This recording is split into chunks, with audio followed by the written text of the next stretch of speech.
Hello everyone. तो 33rd question हमने complete किया था। अभी नेक्स्ट क्वेश्चन पेपर्स हम लोग देख रहे थे। तो 4th क्वेश्चन हमारा है, निम्नलिखित में से किसने सबसे अधिक दिनों तक शासन किया। ठीक है, सबसे ज्यादा दिन तक किसने शासन किया था।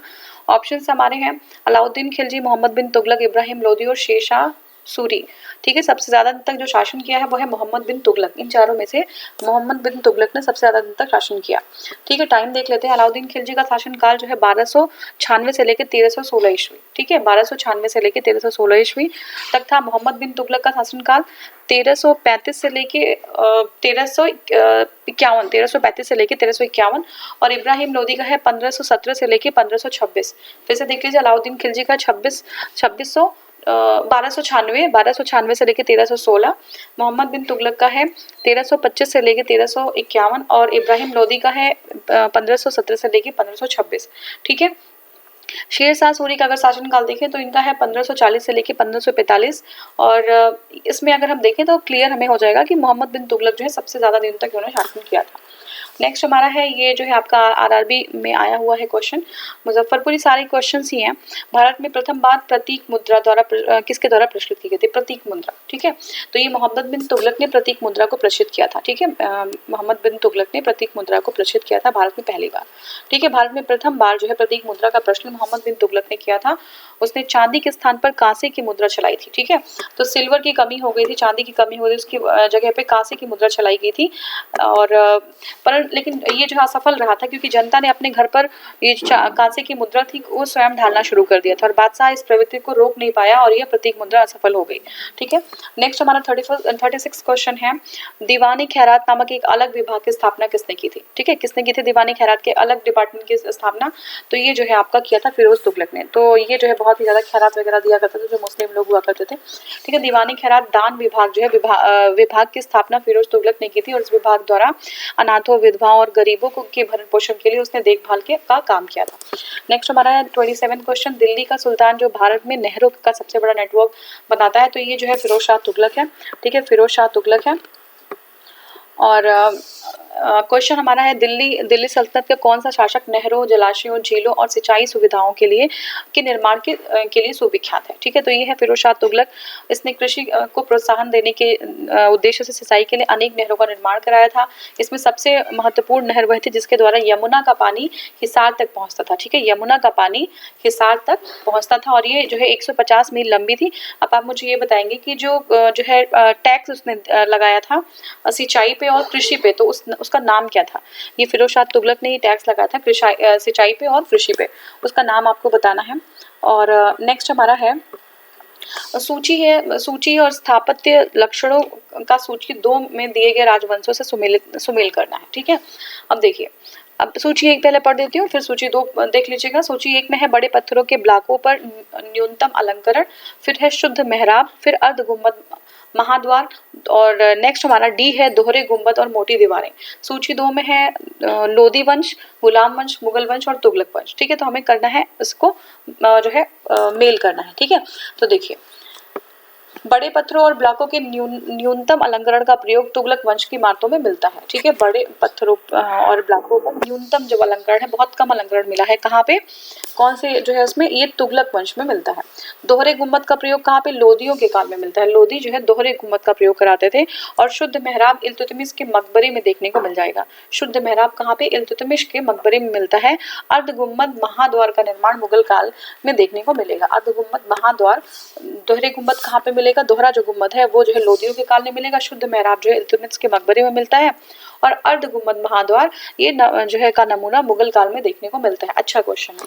ठीक है, नेक्स्ट हमारा है सूची 1 और सूची 2। सूची 1 में क्या है, अमीर खुसरो, जियाउद्दीन बर्नी, इब्न बतूता और मिन्हाजुस सिराज। ठीक है, सूची 2 में क्या है, फिरोज शाह तुगलक, इल्तुतमिश, अलाउद्दीन खिलजी और मोहम्मद बिन तुगलक। हमें मैच कराना है। अमीर खुसरो किसके साथ में आए थे, तो देखिए आप लोग को ये पता होगा। देखिए ए हमारा जो सही है, ए देख लेते हैं, 1 का 3 होना चाहिए। अलाउद्दीन खिलजी के टाइम में अमीर खुसरो थे और बी का 1 जियाउद्दीन बर्नी, फिरोज शाह तुगलक, इब्न बतूता ये मोहम्मद बिन तुगलक और मिन्हाजुस सिराज ये जो है इल्तुतमिश। ठीक है, मिन्हाजुस सिराज इल्तुतमिश। फिर से देख लीजिए, अमीर खुसरो, अलाउद्दीन खिलजी, अमीर खुसरो, अलाउद्दीन खिलजी, जियाउद्दीन बर्नी, फिरोज शाह तुगलक, इब्न बतूता, मोहम्मद बिन तुगलक और मिन्हाजुस सिराज इल्तुतमिश। ठीक है, तो देखिए अमीर खुसरो, अलाउद्दीन खिलजी, जियाउद्दीन बर्नी यही है, सेम यहाँ पे लिखा हुआ है। और जो है जो मिन्हाज और सिराज थे वो इल्तुतमिश के दरबार से संबंधित थे। फिर से हमें क्या करना है, मेल करना है, मिलान करना है। और देखिए इसमें है हजरत निजामुद्दीन औलिया, मलिक काफूर, अलाउद्दीन खिलजी और जलालुद्दीन। और उन्होंने क्या काम किया, उनका काम है दूसरे में है, दूसरा जो लिस्ट है उसमें है नियंत्रित दाम और राशन की शुरुआत की, मंगोल मुखिया, दास राजवंश उखाड़ फेंका और हजार दिनारी भी कहलाता है। हजार दिनारी किसको कहते थे, ठीक है। और इसके बाद है सूफी संत। तो आपको मैच करना है, देखते हैं इसको। देखिए इसमें है हजरत निजामुद्दीन औलिया सूफी संत है ये, ठीक है, चिश्ती सिलसिले के थे ये। हजरत निजामुद्दीन औलिया सूफी संत है, चिश्ती सिलसिले से बिलोंग करते थे। मलिक काफूर को हजार दिनारी भी कहा जाता था, या हजरत दिनारी भी इनको कहते थे। अलाउद्दीन खिलजी ने जो है क्या किया था, नियंत्रित किया था दाम और राशन, यानी कि बाजार नियंत्रण की शुरुआत इन्होंने ही की थी, ठीक है। जलालुद्दीन ने दास राजवंश का उन्मूलन कर खिलजी वंश की स्थापना की। तो जलालुद्दीन ने क्या किया था, दास राजवंश की स्थापना, दास जो राजवंश था उसको जो है उखाड़ फेंका और खिलजी वंश की स्थापना की। इसने ये किसने किया, जलालुद्दीन ने किया। नेक्स्ट क्वेश्चन, निम्नलिखित में से सर्वप्रथम किसने लिखने की कला विकसित की थी। तो ये चीन ने की थी। आरआरबी का क्वेश्चन है, बहुत इजी है, चीन ने की थी, ठीक है। प्राचीन विश्व में लिपि कला आविष्कारक सुमेरियन थे, ठीक है। प्राचीन विश्व में लिपि कला आविष्कारक सुमेरियन थे। सुमेरियन कीलाक्षर लिपि न केवल सुमेरियनों के लिए उपयोगी सिद्ध हुई, अब आगे चल के मेसोपोटामिया के अन्य संस्कृतियों ने भी इसे ग्रहण किया। सुमेरियन में ही सर्वप्रथम, इसको बेस्ट ऑफ फंडन कहते हैं एक्चुअली, क्योंकि ये जो है राइट टू लेफ्ट और फिर लेफ्ट टू राइट, मतलब हाथ नहीं रुकता, राइट टू लेफ्ट लिखते हैं, फिर लेफ्ट टू राइट, लेफ्ट, इस तरह से पूरा लिखते जाता है इसमें।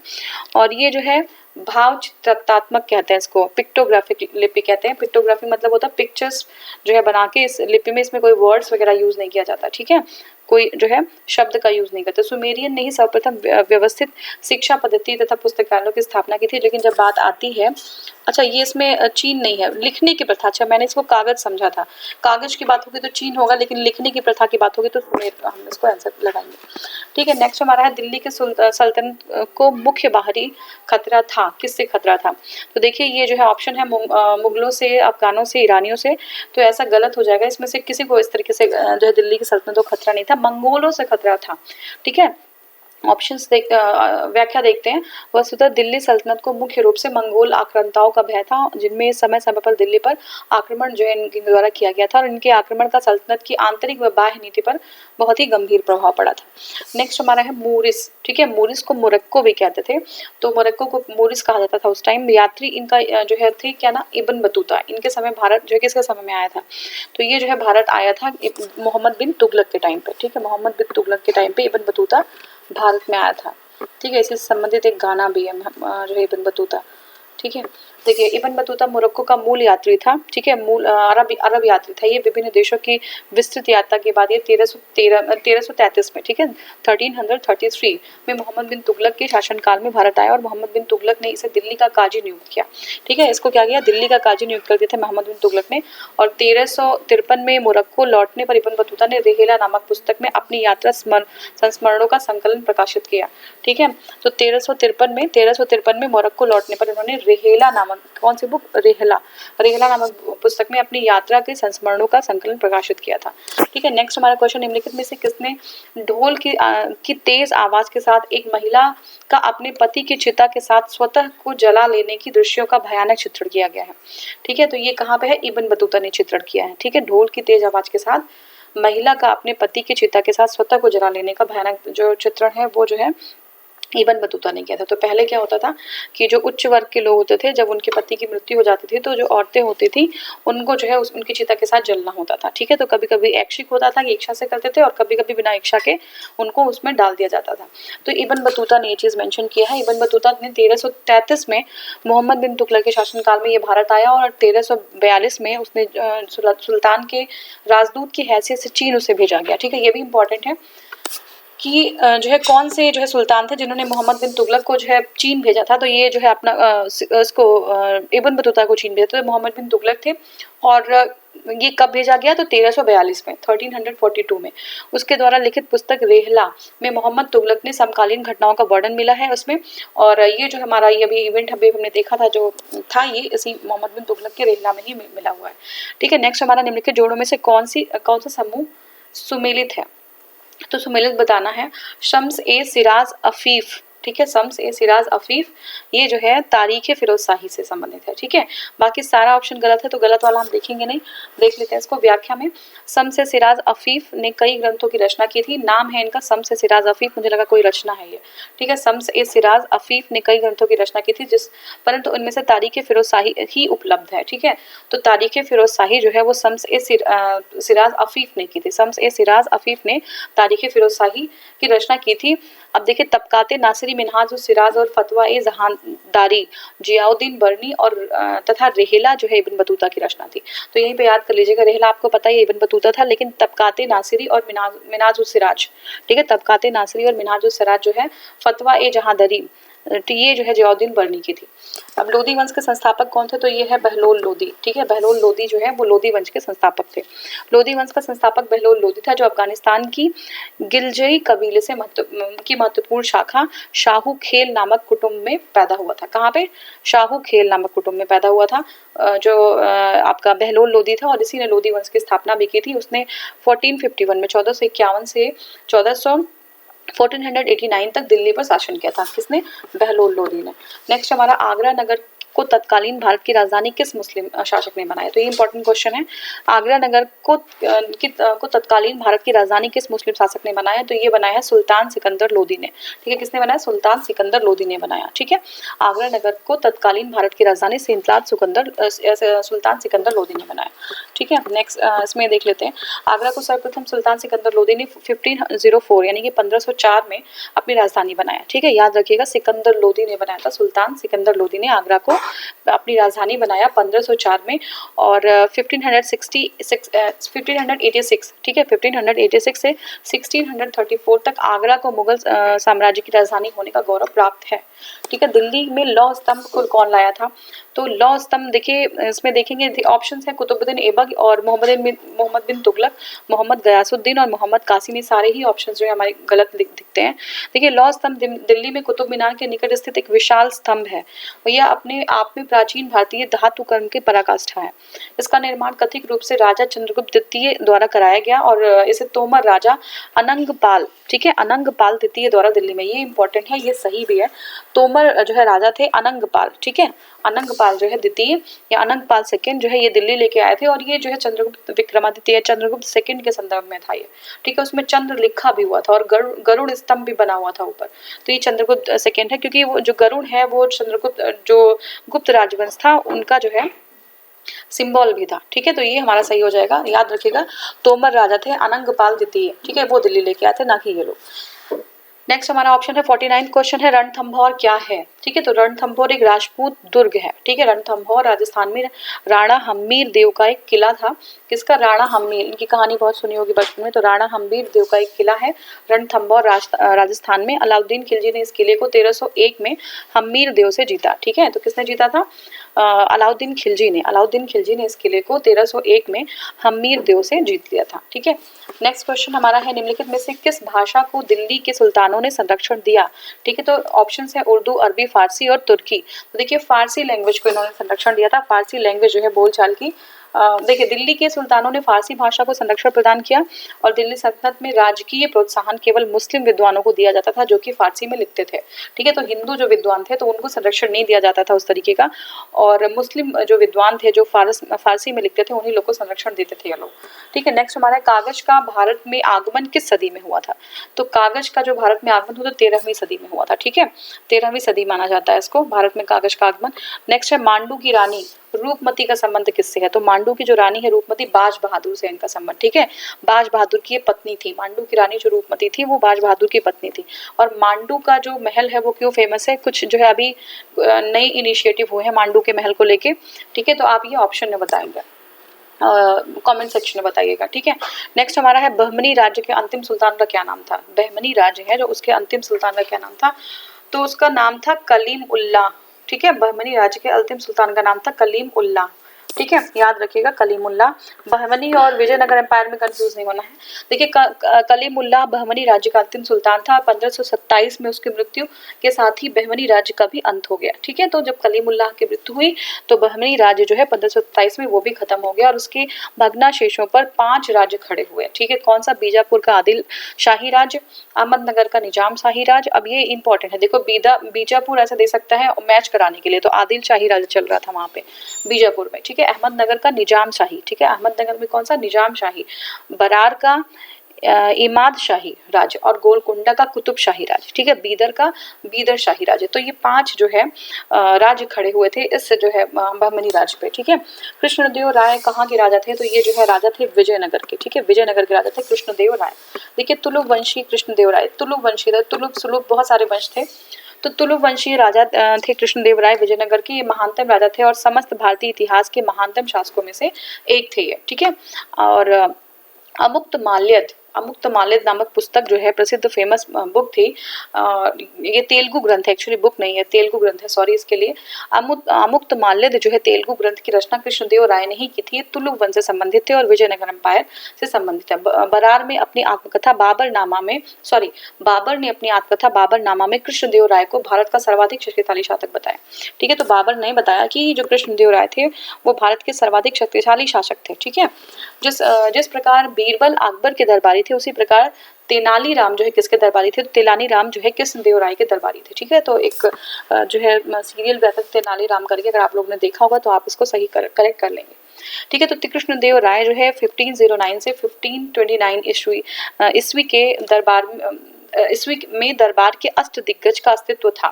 ठीक है, देखिए अष्ट प्रधान और अष्ट दिग्गज 2 चीज आती है। अष्ट दिग्गज की जब बात आएगी तो कृष्णदेव राय लिखेंगे और अष्ट प्रधान की जब बात होगी तो आप जो है शिवाजी लिखेंगे। ठीक है, जिसमें 8 विद्वान एवं कवि होते थे और तेनालीराम कृष्णदेव राय के दरबार में एक दिग्गज विद्वान कवि थे। इन्होंने पांडुरंग महाकाव्य की रचना की थी। तो तेनालीराम जो है कृष्णदेव के राय के दरबार में थे और पांडुरंग महाकाव्य की रचना जो है तेनालीराम ने ही की थी। नेक्स्ट हमारा विजयनगर साम्राज्य की स्थापना किसने की थी? तो हरिहर और बुक्का ने की थी। 2 भाई थे हरिहर और बुक्का और इनको जो है मुस्लिम रिलीजन में कन्वर्ट कर दिया गया था और अपने जो इनके गुरु थे उनके जो है सानिध्य में आके इन लोगों ने फिर से जो है क्या किया था, हिंदू धर्म में कन्वर्ट हुए और एक जो है साम्राज्य की स्थापना कर दी जो बहुत विशाल साम्राज्य, इसका नाम है विजयनगर साम्राज्य। ठीक है, तो हरिहर बुक्का इनका नाम था।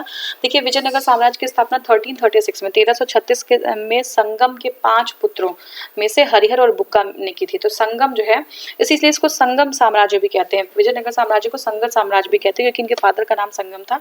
संगम के 5 पुत्र थे हरिहर और बुक्का ने जो है दो थे उसमें से उन्होंने जो है प्रारंभ में होयसल राजा वीर बल्लाल तृतीय की सेवा में थे। वो किसके? वीर बल्लाल तृतीय के, होयसल के राजा थे वीर बल्लाल तृतीय, उनके सेवा में थे। तुंगभद्रा नदी के दक्षिणी तट पर स्थित विजयनगर को उन्होंने अपनी राजधानी बनाया और विजयनगर साम्राज्य के भग्नाशेष तुंगभद्रा नदी के समीप स्थित है। ठीक है, तो अभी भी स्थित है तुंगभद्रा। अभी एग्जाम में आ सकता है कि जो विजयनगर साम्राज्य है वो किस नदी के भग्नावशेष पर स्थित है? तो ये है तुंगभद्रा नदी। ठीक है, नेक्स्ट हमारा है विजयनगर साम्राज्य की राजधानी कहाँ पे है? तो ये हम्पी है। ठीक है ना, हम्पी है विजयनगर साम्राज्य की राजधानी। ठीक है, देखिए हम्पी मध्यकालीन हिंदू जो राज्य विजयनगर है, हिंदू राज्य विजयनगर साम्राज्य की राजधानी थी। ठीक है, ये साम्राज्य की राजधानी थी और ये वर्तमान में कर्नाटक राज्य के तुंगभद्रा नदी के तट पर स्थित है। कहाँ पे? कर्नाटक राज्य में तुंगभद्रा नदी के तट पर स्थित है। ठीक है, तो ये हो गया आपका। और नेक्स्ट हमारा है विजयनगर साम्राज्य का हिंदू राजवंश निम्नलिखित की पराजय से समाप्त हुआ। देखिए विजयनगर साम्राज्य जो है का हिंदू राजवंश निम्नलिखित की पराजय से समाप्त हुआ। किसकी? तो राम राय। ठीक है, राम राय, विजयनगर साम्राज्य का हिंदू जो राजवंश था वो राम राय जो है की पराजय पर समाप्त हो गया।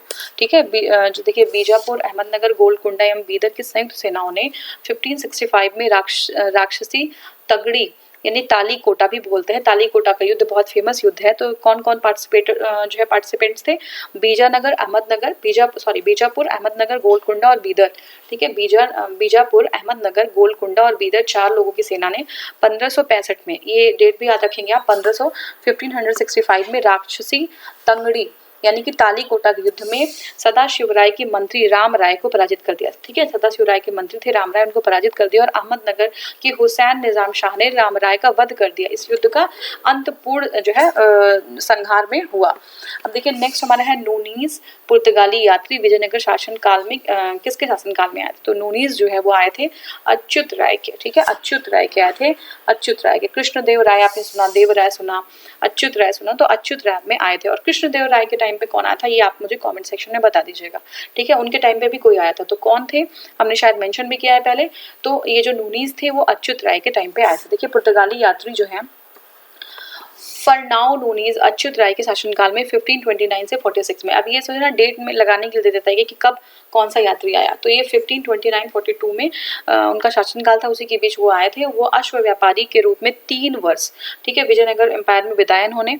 इसने विजयनगर साम्राज्य के बारे में विस्तार से वर्णन किया है और तत्कालीन जो समय है उसमें प्रचलित सती प्रथा का उल्लेख किया है। ठीक है, नेक्स्ट हमारा है विजयनगर साम्राज्य के पूर्ण उत्थान काल में विजयनगर की यात्रा करने वाला इतालवी पर्यटक कौन था? ठीक है, तो जो विजयनगर साम्राज्य पूर्ण उत्थान के समय कौन था, जो है इटली का कौन सा पर्यटक था जो आया था? तो ये है निकोलो कॉन्टी।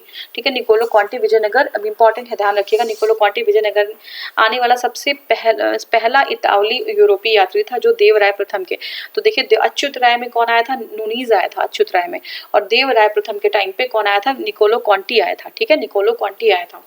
ठीक है, देवराय प्रथम के शासनकाल में यह पहुंचा और इसने विजयनगर के शहर और उसके राज दरबार और वहां की प्रथाओं, मुद्रा और त्योहार तथा अन्य विषयों पर विशद वर्णन प्रस्तुत किया है। ठीक है, तो मतलब ये सारी चीजें बताइए। हम्पी किस राज्य के अवशेष है? तो ये विजयनगर आपको पता है, सी ऑप्शन होगा।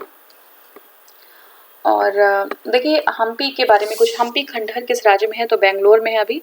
ठीक है, हम्पी खंडहर कहाँ पे है? बेंगलोर में है। हम्पी का खुला संग्रहालय, ठीक है, कहाँ पे है? ये अहमदाबाद में है। हम्पी का खुला संग्रहालय कहाँ पे है? अहमदाबाद में है। और विजयनगर साम्राज्य के अवशेष कहाँ पे स्थित है? बेंगलोर में है। ठीक है, इसके बाद है प्रसिद्ध ऐतिहासिक स्थान हम्पी किस जिले में? बेंगलोर में। तो ये क्वेश्चन है डिफरेंट ईयर्स में आए हुए हैं। हम्पी के मध्यकालीन विजयनगर साम्राज्य के अवशेष मौजूद हैं हम्पी में। ठीक है, यह स्थान कर्नाटक राज्य के बेल्लारी जिले में स्थित है। कहाँ पे? कर्नाटक के बेल्लारी में, ये भी याद रख लीजिएगा, कर्नाटक के बेल्लारी में स्थित है। और विजयनगर साम्राज्य की स्थापना हरिहर एवं बुक्का ने 1336 में कराई थी। और हम्पी का खुला संग्रहालय कर्नाटक राज्य में स्थित है। ठीक है, कहाँ पे? कर्नाटक राज्य के अहमदाबाद नगर में है। ठीक है, अब वाडियार के शासक कौन थे? तो देखिए वाडियार के शासक मैसूर का देशी राज शासक थे, मैसूर का देशी राज। ठीक है, तो 1565 में तालीकोटा के युद्ध में विजयनगर की पराजय के बाद वेंकट सेकंड के समय में मैसूर, और समय का था 1612 में, मैसूर के वाडियार राजवंश की स्थापना हुई। यह विजयनगर का ही एक भाग था। ठीक है, तो ये जो वाडियार राजवंश था वो विजयनगर का ही भाग था। जब तालीकोटा का युद्ध हुआ और चारों लोगों की सेना ने जो है विजयनगर को विजित कर लिया, ठीक है ना, उसके बाद जो है मैसूर में वाडियार राजवंश की स्थापना हुई। और निम्नलिखित में से कौन सुमेलित नहीं है हमें बताना है। ठीक है, तो राजवंश या राजधानी, ये बहुत इंपॉर्टेंट है, ये क्वेश्चन फ्रिक्वेंटली इस तरीके के आते रहते हैं, तो ध्यान रखिएगा। तो देखते हैं इसको। देखिए राजवंश है और राजधानी है पांड्य, होयसल, यादव और काकतीय। ठीक है, काकतीय, तो पांड्य जो है मदुरै, ठीक है, मांड्य मदुरा, होयसल जो है द्वार समुद्र, यादव देवगिरी और काकतीय ये वारंगल। तो ये सही हमारा मैच है। पांड्य यहाँ पे बेलूर पांड्य लिखा हुआ, तो ये नहीं है, मदुरै है पांड्य का। यादव देवगिरी, होयसल, द्वार समुद्र और काकतीय ये वारंगल, ये सारे सही हैं। ठीक है, द्वार समुद्र किसकी राजधानी थी? तो द्वार समुद्र जो थी वो होयसलों की थी। द्वार समुद्र किसकी थी? होयसलों की थी। होयसल की राजधानी द्वार समुद्र थी। और अलाउद्दीन खिलजी के समय वहां का शासक वीर बल्लाल तृतीय था। ठीक है, कौन था? वीर बल्लाल तृतीय था, किसका? द्वार समुद्र का शासक, जिसके विरुद्ध मलिक काफूर ने आक्रमण कर संधि के लिए बाध्य किया था। तो ये इंपॉर्टेंट है, वीर बल्लाल तृतीय, यही इसी टाइम पे जो है मलिक काफूर ने आक्रमण करके संधि के लिए जो है इनको बाध्य कर दिया था। गोलकुंडा किस राज्य में है? तो गोलकुंडा जो है आपका वो है आंध्र प्रदेश में। गोलकुंडा कहाँ पे है? आंध्र प्रदेश राज्य में है। गोलकुंडा किस राज्य में है? आंध्र प्रदेश में है। ठीक है, गोलकुंडा में एक जगह और जो है प्रसिद्ध है जो है हीरे की खान। गोलकुंडा आंध्र प्रदेश में है। यह किला 400 फीट ऊंचा ग्रेनाइट की पहाड़ी पर स्थित है। इसके 3 परकोटे हैं तथा उसका परिमाप 7 मील के लगभग है। ठीक है, परिमाप कितना है? 7 मील के अराउंड है। और इस पर 87 बुर्ज बने हुए हैं। दुर्ग के अंदर कुतुबशाही बेगमों के भवन उल्लेखनीय है। ठीक है, नेक्स्ट हमारा गोलकुंडा कहाँ पे है? आपको पता है हैदराबाद में है। गोलकुंडा हैदराबाद में है। और गोलकुंडा हैदराबाद में अवस्थित है। यह देवगिरी और के यादव और वारंगल के काकतीय वंशों के अधिकार में था। ठीक है, देवगिरी के यादवों और वारंगल के काकतीय वंशों के अधिकार में था। 1310 में इस पर अलाउद्दीन खिलजी ने विजय प्राप्त की और खिलजी के बाद यह फिर स्वतंत्र हो गया और 1925 में एक स्वतंत्र राज्य के रूप में ये बना रहा, किंतु बाद में बहमनी राज्यों ने इसे आपस में अपने में मिला लिया। ठीक है, मुगल शासक औरंगजेब ने गोलकुंडा के कुतुबशाही राजवंश का अंत कर उसे मुगल साम्राज्य में मिला दिया था। नेक्स्ट हमारा क्वेश्चन है बीजापुर का गोल गुम्बद मकबरा किससे संबंधित है? तो देखिए ये संबंधित है मोहम्मद आदिल शाह से। बीजापुर का गोल गुम्बद मकबरा मोहम्मद आदिल शाह से संबंधित है। गोल गुम्बद जो है वो कहाँ पे है? कर्नाटक में है। कर्नाटक के बीजापुर में है। ठीक है, आदिल शाही वंश के 7वें शासक जो थे मोहम्मद आदिल शाह। ठीक है, आदिल शाही वंश के 7वें शासक थे मोहम्मद आदिल शाह। उन्हीं से संबंधित है गोल गुम्बद मकबरा और उन्हीं का ये मकबरा है एक्चुअली। किसका? 7वें शासक है मोहम्मद आदिल शाह। आदिल शाही जो है वंश के मोहम्मद आदिल शाह, उनका मकबरा है और इसका निर्माण 1656 में हुआ था, 1656 में। गुलबर्गा इनमें से किस राज्य में स्थित है? तो गुलबर्गा बहुत इजी है, कर्नाटक में है। गुलबर्गा कर्नाटक में है और गुलबर्गा का भारत की स्वतंत्रता के पूर्व निजाम राज्य जो हैदराबाद का एक हिस्सा था। ठीक है, तो निजाम लोग क्या थे? पढ़ा होगा आपने पॉलिटी में कि निजाम जो है ये इंडिया में जब मिलने की बात होती तो निजाम जो है इंडिया में मिलना नहीं चाह रहे थे। ठीक है ना, वो पाकिस्तान में डिमांड कर रहे थे मिलने की। और इसकी स्थापना 14वीं शताब्दी में बहमनी सुल्तान अलाउद्दीन हसन गंगू ने किया था। ठीक है, तो ये 14th जो है सेंचुरी में इसकी स्थापना किसने किया था? बहमनी सुल्तान थे अलाउद्दीन हसन गंगू। ठीक है, सुल्तान अलाउद्दीन हसन गंगू ने। ठीक है, और चार मीनार कहाँ पे है? तो ये हैदराबाद में है चार मीनार। ठीक है, चार मीनार किसने बनवाया था? तो चार मीनार की बात करें तो ये मोहम्मद कुली कुतुब शाह द्वारा। ठीक है, मोहम्मद कुली कुतुब शाह ने बनवाया था। ठीक है, चार मीनार मोहम्मद कुली कुतुब शाह ने 1591 में बनवाया था। चार मीनार मोहम्मद कुली कुतुब शाह ने बनवाया था और ये पुराने शहर के मध्य में स्थित है। इसकी ऊंचाई 180 फीट है। बेलूर और हेल्बिट के निर्माण के लिए मंदिर जो है कौन सी शताब्दी के हैं? तो बेलूर और हेल्बिट जो मंदिर है वो 12वीं शताब्दी के हैं। ठीक है, 12th सेंचुरी के हैं ये मंदिर। और नेक्स्ट क्वेश्चन हमारा है बेलूर और हेल्बिट में जो 12वीं शताब्दी में अनेक मंदिरों का निर्माण कराया गया था और हेल्बिट होयसल वंश की राजधानी है। तो हेल्बिट क्या है? कहाँ की राजधानी? होयसल वंश की राजधानी है और द्वार समुद्र का वर्तमान नाम है। यह कर्नाटक के 2 जिलों में अवस्थित है और यहाँ पे मंदिर होयसलेश्वर मंदिर का प्राचीन जो है बहुत ही फेमस मंदिर है होयसलेश्वर मंदिर। ये कहाँ पे है? जो है आपका हेल्बिट में है। ठीक है, तो ये जो है आपका कर्नाटक में है। अभी सीधे पूछ लेगा होयसलेश्वर मंदिर कहाँ पे स्थित है? तो ये कर्नाटक में है। बहुत ही फेमस मंदिर है होयसलेश्वर मंदिर। हेल्बिट में निम्नलिखित के द्वारा भव्य मंदिर का निर्माण कराया। तो हेल्बिट में किसने भव्य मंदिर का निर्माण कराया? तो ये होयसल से है। ठीक है, होयसल है कर्नाटक में है ये। हेल्बिट प्राचीन द्वार समुद्र, ठीक है, वर्तमान कर्नाटक में बेलूर के समीप है। यह बेलूर के समीप है। ठीक है, देखिए बेलूर और जो है बेल्लूर भी है। तो ये 3 जगह है बेलूर के नाम से। एक तो आपका इधर पड़ जाएगा वेस्ट बंगाल में आई थिंक, या उड़ीसा में, और एक जो है आपका तमिलनाडु और एक जो कर्नाटक है बेलूर। ठीक है, यह होयसलेश्वर वंश के राजाओं की राजधानी रही और यहाँ होयसल नरेश विष्णुवर्धन ने होयसलेश्वर का भव्य मंदिर बनवाया। तो ये इम्पोर्टेंट, यही सबसे इम्पोर्टेंट है इसमें कि जो होयसलेश्वर मंदिर है वो कहाँ है? तो ये कर्नाटक में। और किसने बनवाया? तो बनवाया आपका होयसल नरेश जो है विष्णुवर्धन ने बनवाया। ठीक है, किसने? होयसल नरेश विष्णुवर्धन ने इसका निर्माण कराया था। ठीक है, अब ये जो है नाम पूछ रहा है किसने अपनी राजधानी दिल्ली से देवगिरी स्थानांतरित कर दी थी? तो देखिए मोहम्मद बिन तुगलक था ये, और ये बहुत फेमस है। जैसे ये जो सांकेतिक मुद्रा बनवाना और ये राजधानी स्थानांतरित करवाना दिल्ली से देवगिरी, तो ये सब मोहम्मद बिन तुगलक ने किया था। बहुत ही लर्नड पर्सन था वो, और one of the learned person था इस टाइम पे सल्तनत काल में।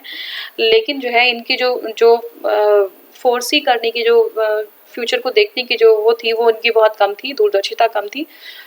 इनके जितने भी जितनी पॉलिसीज है सारी मोस्टली फेल रही हैं। तो ये जो है मोहम्मद बिन तुगलक ने अपनी राजधानी जो है दिल्ली से देवगिरी स्थानांतरित कर दिया और उसने दौलताबाद इसका नाम दिया। ठीक है, बर्नी के अनुसार साम्राज्य के केंद्र में होने के कारण सुल्तान ने देवगिरी को राजधानी बनाया। रीजन और भी बहुत कुछ लोग देते हैं कि जो दिल्ली के लोग थे इनका सम्मान नहीं करते थे, इस तरीके के पत्र वगैरह भेजा करते थे, तो ये जो है अपनी राजधानी देवगिरी में इन्होंने जो है वापस कर लिया था। तो ये जो हमारा है, अब नेक्स्ट वीडियो से हम स्टार्ट करेंगे। Thank you so much for watching.